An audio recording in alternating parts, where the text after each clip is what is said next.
حضرت آدم علیہ السلام کو اللہ رب العزت نے جب تخلیق فرمانے کا ارادہ فرمایا تو سب سے پہلے فرشتوں سے مشورہ لیا۔ مشورہ کس سے لیا جاتا؟ اپنوں سے، بڑوں سے مشورہ لیا جاتا ہے نا۔ تو مرتبے میں فرشتے بڑے یا اللہ رب العزت بڑا؟ لیکن اللہ تعالیٰ نے فرشتوں سے مشورہ کیوں لیا ہے نا؟ اصل میں یہ مشورہ صرف مشورہ ہی نہیں تھا بلکہ یہ تذکرہ بھی تھا، یعنی حضرت آدم علیہ السلام کی عزت و بزرگی و برتری کو بتانا مقصد تھا کہ دیکھو میں ایک ایسی ذات کو بنانے والا ہوں جس کا میں فرشتوں میں بھی تذکرہ کر رہا ہوں ہیں۔ اللہ تعالیٰ نے حضرت آدم علیہ السلام کی تخلیق سے پہلے فرشتوں سے مشورہ کیا۔ قرآن شریف میں رب نے فرمایا وَإِذْ قَالَ رَبُّكَ لِلْمَلَائِكَةِ إِنِّي جَاعِلٌ فِي الْأَرْضِ خَلِيفَةً، اور یاد کیجئے جب آپ کے رب نے فرشتوں سے فرمایا بے شک میں بنانے والا ہوں زمین میں اپنا ایک نائب۔ اور یاد کیجئے یہ کس سے فرمایا؟ حضور صلی اللہ علیہ وسلم سے۔ یہ آیت قرآنیہ تمام حضور پر نازل ہوئی نا، تو حضور صلی اللہ علیہ وسلم سے فرمایا اور یاد کیجئے ہے نا، جب آپ کے رب نے یعنی انسانیت بننے سے پہلے جب آپ کے رب نے فرشتوں سے فرمایا بے شک میں بنانے والا ہوں زمین میں اپنا نائب۔ یہ بات کس سے کہی جاتی ہے؟ یاد کیجئے ہے نا، اس سے کہی جاتی ہے جس کے ساتھ معاملہ کچھ دن پہلے موجود ہو چکا ہو ہے نا۔ مثال کے طور پر میں ٹھیکیدار سے 3-4 دن پہلے ملا ہوں ہے نا، اور پھر آج میں ان سے کہوں یاد کیجئے کہ میں نے 3 دن پہلے آپ سے یہ بات کہی تھی، اس کا مطلب یہ ہے کہ اس وقت 3 دن پہلے یہ بھی وہاں موجود تھے، میں بھی وہاں موجود تھا۔ حضور صلی اللہ علیہ وسلم سے اللہ تعالیٰ نے فرمایا اور یاد کیجئے جب فرشتوں سے وعدہ کیا گیا، جب فرشتوں سے مشورہ کیا گیا۔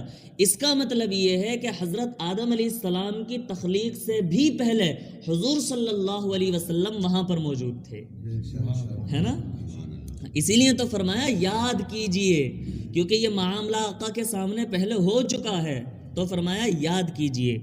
مشورہ کرنے کی حکمت، اللہ تعالیٰ کا فرشتوں سے فرمانا کہ میں زمین میں خلیفہ بنانے والا ہوں، معاذ اللہ ان سے اجازت طلب کرنا مقصد نہیں تھا بلکہ صرف مشورہ طلب کرنا تھا، اور وہ بھی احتیاجی یا لا علمی کی وجہ سے نہیں، کیونکہ اللہ تعالیٰ کسی کام میں کسی کا محتاج نہیں ہے، بلکہ مشورہ طلب کرنے میں حکمت یہ تھی اس میں فرشتوں اور خلیفہ کا اکرام پایا جائے، کیونکہ رب تعالیٰ کا فرشتوں سے مشورہ طلب کرنے میں فرشتوں کی بھی عظمت ہے کہ دیکھو اللہ تعالیٰ فرشتوں سے مشورہ کر رہا ہے نا، اس میں فرشتوں کی بھی عزت ہے، اور خلیفہ کے متعلق مشورہ کرنے میں خلیفہ کی بھی عظمت واضح ہوتی ہے کہ اس کی تخلیق سے پہلے ہی اس تخلیق کا تذکرہ اللہ تعالیٰ نے فرشتوں میں کیا ہے۔ حدیث شریف میں ذکر ہے ان ربی تبارک و تعالی استشارنی فی امتی، بے شک میرے رب نے میری امت کے بارے میں مجھ سے مشورہ طلب فرمایا۔ یہ مشورہ طلب کرنا بھی اس حکمت کے پیش نظر تھا کہ اس میں حضور صلی اللہ علیہ وسلم اور آپ کی امت کی عزت افزائی ہو۔ اللہ تعالیٰ نے اپنی لا علمیہ احتیاجی کے طور پر معاذ اللہ نبی صلی اللہ علیہ وسلم سے مشورہ نہیں کیا، اسی طرح اللہ تعالیٰ نے رسول اللہ صلی اللہ علیہ وسلم کو حکم فرمایا وَشَاوِرْهُمْ فِي الْأَمْرِ، آپ ان سے امور میں مشورہ کریں۔ اللہ تعالیٰ نے ہمیں اور آپ کو حضور صلی اللہ علیہ وسلم کا امتی بنانے سے پہلے حضور سے مشورہ کیا کہ یا رسول اللہ اے میرے محبوب ذرا بتائیں تو صحیح، کیا ٹھیکیدار کو آپ کا امتی بنا دیا جائے؟ کیا نیتا جی کو آپ کا امتی بنا دیا جائے؟ کیا ابو بکر صدیق کو آپ کو امتی بنا دیا جائے؟ کیا عمر فاروق کو، عثمان غنی کو، علی المرتضیٰ کو، حضرت انس کو، حضرت امیر معاویہ کو، حضرت ابو ہریرہ کو ہے نا، ان تمام لوگوں کو آپ کا امتی بنا دیا جائے؟ مطلب یہ ہے کہ ہمارے اور آپ کا حضور صلی اللہ علیہ وسلم کا امتی بننے سے پہلے ہمارا اور آپ کا تذکرہ حضور صلی اللہ علیہ وسلم سے ہو چکا ہے کہ یا رسول اللہ ذرا یہ تو بتائیں کہ ان لوگوں کو آپ کا امتی بنا دیا جائے۔ حضور صلی اللہ علیہ وسلم نے فرمایا بالکل بنا دیں۔ اسی طریقے سے ہے نا. مشورہ کرنے کا مقصد یہ تھا تاکہ اس میں حضور کی بھی عزت افزائی ہو اور آپ کی امت کی بھی عزت اور برتری پائی جائے کہ دیکھو اللہ تعالیٰ نے امت کے لیے حضور صلی اللہ علیہ وسلم سے مشورہ کیا ہے، وہ امت کتنی عزت والی ہے، اور جس سے مشورہ کیا ہے وہ نبی کتنا عزت والا ہے نا.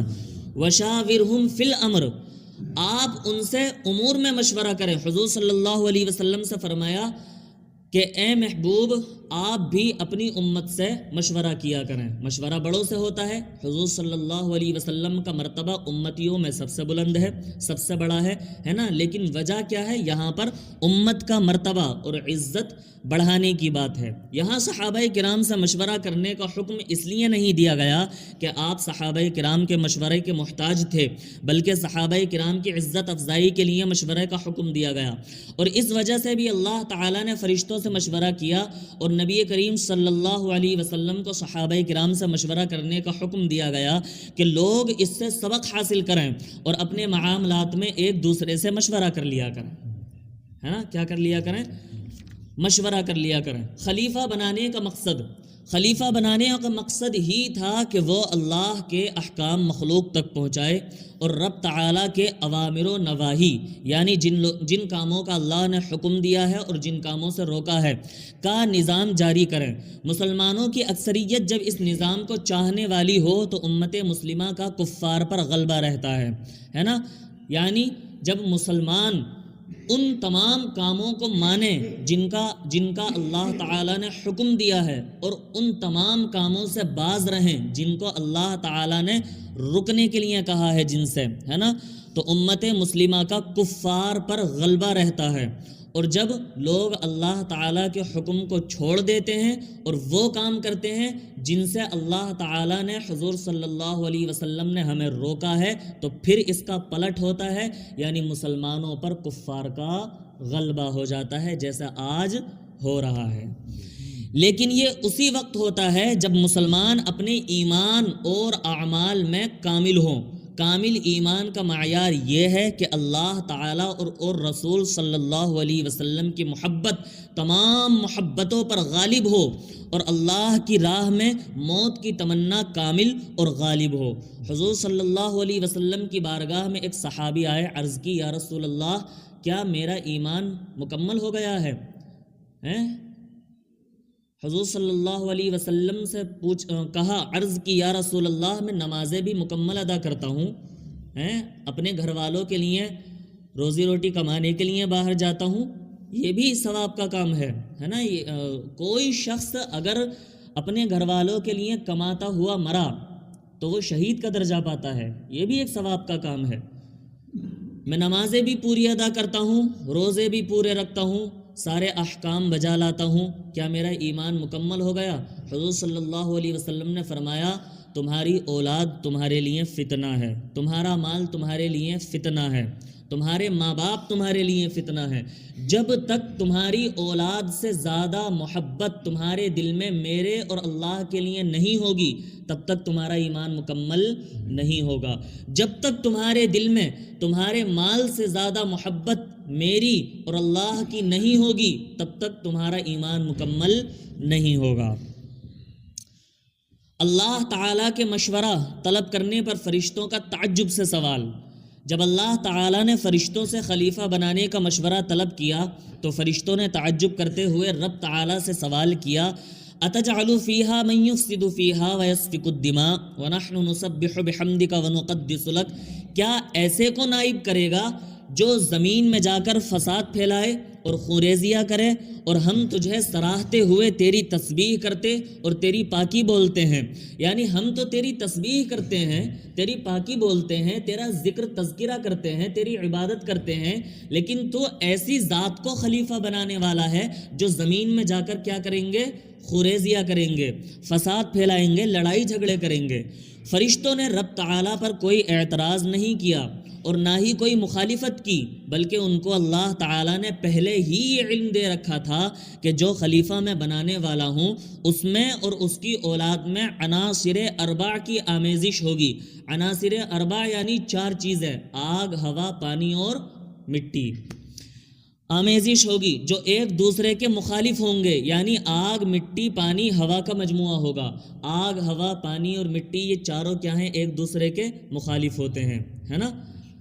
پانی آگ کو بجھا دیتا ہے نا، پانی اور آگ ایک جگہ جمع نہیں ہو سکتے۔ اسی طریقے سے مٹی ہوا کا رخ بدل دیا کرتی ہے نا، ایسی ہوتا ہے نا، بڑے بڑے پہاڑ مٹی کے پتھر کے ہوتے ہیں تو ہوا کا وہ رخ بدل دیتے ہیں، بدل جایا کرتا ہے۔ اسی طریقے سے اور کیا ہوتا ہے؟ آگ کیا کرتی ہے؟ آگ مٹی کو راکھ بنا دیتی ہے۔ یہ چاروں چیزیں ایک دوسرے کے مخالف ہوا کرتی ہیں۔ اس چیز کو سوچ کر فرشتوں نے کہا کہ جب ان چاروں چیزوں سے تو انسان بنائے گا تو یہ چاروں چیزوں تو ایک دوسرے کے مخالف ہیں، تو جب ایک دوسرے کے مخالف ہیں تو یہ زمین پر جا کے لڑائی جھگڑے تو کریں گے ہی، ان کی فطرت میں ہی یہ موجود ہے، فطرت میں ہی ان کے مادے میں ہی یہ موجود ہے۔ یہ علم فرشتوں کو رب تعالیٰ کے بتانے سے حاصل ہوا تھا یا ان پر لوح محفوظ کو منکشف کرنے سے حاصل ہوا تھا۔ انہوں نے سمجھا کہ مخالف اور ضد کی چیزیں ملنے سے تو فساد ہی فساد ہوگا۔ خلیفہ تو اس لیے بنایا جاتا ہے کہ زمین میں بھلائی قائم ہو اور لوگوں کو بھلائی کی راہ پر قائم کیا جائے اور ان کے نفسوں کی تکمیل کی جائے اور ان میں اللہ تعالیٰ کے احکام جاری کیے جائیں۔ تو جس کی بنا ہی فساد پر ہوگی اس سے یہ کام کیسے ہو سکے گا؟ یہ سوال ان کا مخفی حکمت کے پتہ چلانے کے لیے تھا یا اس سوال پر تعجب کرتے ہوئے تھا کہ جو فساد پھیلانے والے ہوں گے ان سے زمین کو آباد کرنا اور اس میں صلاحیت پیدا کرنا کیوں کر ممکن ہوگا؟ خیال رہے کہ یہ فرشتوں کی اجتہادی خطا تھی کہ انہوں نے سمجھا شاید تمام انسان ایسے ہوں گے، حالانکہ انبیاء کرام علیہم السلام معصوم ہونے کی وجہ سے اور نیک و پارسا صالح اور متقی لوگ اللہ کی حفاظت میں ہونے کی وجہ سے فساد برپا کرنے سے پاک ہوتے ہیں۔ فرشتوں کے خیال کے مطابق ان کی تسبیح و تقدیس اور عصمت کے پیش نظر وہ خلافت الہیہ کے زیادہ مستحق تھے۔ ان کے اس قسم کے قصور علم کو ظاہر کرنے کے لیے اللہ تعالیٰ نے فرمایا انی اعلم ما لا تعلمون، یعنی جو کچھ میں جانتا ہوں وہ تم نہیں جانتے، یعنی اے فرشتوں میں وہ سب کچھ جانتا ہوں جو تم نہیں جانتے۔ محض تسبیح و تقدیس معیار خلافت نہیں اور نہ ہی مختلف اور ایک دوسرے کی ضد عناصر سے مرکب ہونا منصب خلافت کے منافی ہے، بلکہ خلافت کا معیار یہ ہے کہ اللہ کا خلیفہ جن چیزوں کا غیروں کو حکم دے ان پر خود بھی عمل کرے، ہے نا۔ اس لیے سارے انسان فساد اور ناحق خون ریزی کرنے کے گناہوں میں مبتلا نہیں ہوں گے، ان میں کچھ معصوم بھی ہوں گے جو اللہ تعالیٰ کے خلیفہ بننے کے حقدار ہوں گے، ان میں انبیاء کرام بھی آئیں گے۔ ایسا تھوڑی ہے کہ سبھی جنگیں لڑیں گے، ایسا بھی نہیں ہے کہ سبھی ایک دوسرے سے فساد کریں گے، سبھی خون ریزیاں کریں گے۔ ان میں کچھ لوگ نبی بھی ہوں گے، کچھ رسول بھی ہوں گے، کچھ ولی بھی ہوں گے، کچھ پاک روحوں والے بھی ہوں گے، ہے نا، سب نہیں کریں گے، حقدار ہوں گے۔ آدم علیہ السلام کے علوم تھوڑا سا اور بتا دیں، ہے نا۔ وعلم آدم الاسماء كلها ثم عرضهم على الملائكة فقال انبئوني باسماء هؤلاء ان كنتم صادقين، اور اللہ تعالیٰ نے آدم علیہ السلام کو تمام چیزوں کے نام سکھائے، پھر سب چیزیں ملائکہ پر پیش کر کے فرمایا سچے ہو تو ان چیزوں کے نام بتاؤ، ہے نا۔ پہلے تو آدم علیہ السلام کو ساری چیزوں کے نام سکھا دیے، پھر فرشتوں سے فرمایا کہ تم نے جو مجھ سے سوال کیا تھا کہ تو خلیفہ ایک انسان کو بنانے والا ہے، ہم تو تیری تسبیح و تقدیس کرتے ہیں، تو اللہ تعالیٰ نے جن چیزوں کے نام حضرت آدم علیہ السلام کو سکھائے تھے وہ ساری چیزیں فرشتوں کے سامنے ظاہر کر کے فرمایا اگر تم سچے ہو، اگر تم خلیفہ بننے کے لائق ہو تو ان ساری چیزوں کے نام تو ذرا بتاؤ۔ کوئی بھی نہیں بتا پائے۔ حضرت ابن عباس، اکرمہ، قتادہ، مجاہد اور ابن جبیر رضی اللہ عنہم کا ارشاد ہے اللہ تعالیٰ نے آپ کو تمام چیزوں کے ناموں کا علم عطا کیا، یہاں تک کہ بڑے اور چھوٹے پیالے کا نام بھی آپ کو بتایا، ہے نا، کہ بڑے پیالے کو یہ کہتے ہیں اور چھوٹے پیالے کو یہ کہتے ہیں۔ ہم تو بڑا یا چھوٹا ہی کہہ دیتے ہیں، ہے نا، لیکن بڑے پیالے کو ڈول کہا جاتا ہے اور چھوٹے پیالے کو غالباً پیالہ کہہ دیا جاتا ہے نا۔ بعض حضرات نے حضرت ابن عباس رضی اللہ عنہما سے عنہما کی طرف قول منسوب کرتے ہوئے کہا کہ آپ نے فرمایا کہ حضرت آدم علیہ السلام کو اللہ تعالیٰ نے ما کانا وما یکون، یعنی جو کچھ ہو چکا ہے، فرشتے کیسے بنے، زمین کیسے بنی، آسمان کیسے بنا، تارے، چاند، سورج، یہ ساری چیزیں کیسے بنی، جو کچھ ہو چکا ہے اور جو کچھ قیامت تک ہونے والا ہے اور جو کچھ قیامت کے بعد ہونے والا ہے، اس سب کا علم عطا فرما دیا۔ وقال الامام، امام راضی علیہ الرحمہ نے فرمایا ہے نا، پہلے معنی اور اس معنی کے لحاظ سے مقصد ایک ہی ہے کہ اللہ تعالیٰ نے آپ کو تمام چیزوں اور ان کے ناموں کا علم عطا کر دیا، خواہ وہ پہلے پائی جا چکی ہیں یا بعد میں پائی جانے والی ہوں۔ امام راضی علیہ الرحمہ نے فرمایا کہ آپ کو تمام چیزوں کی صفات اور نعمتیں اور خواص تک کا علم عطا فرما دیا گیا تھا۔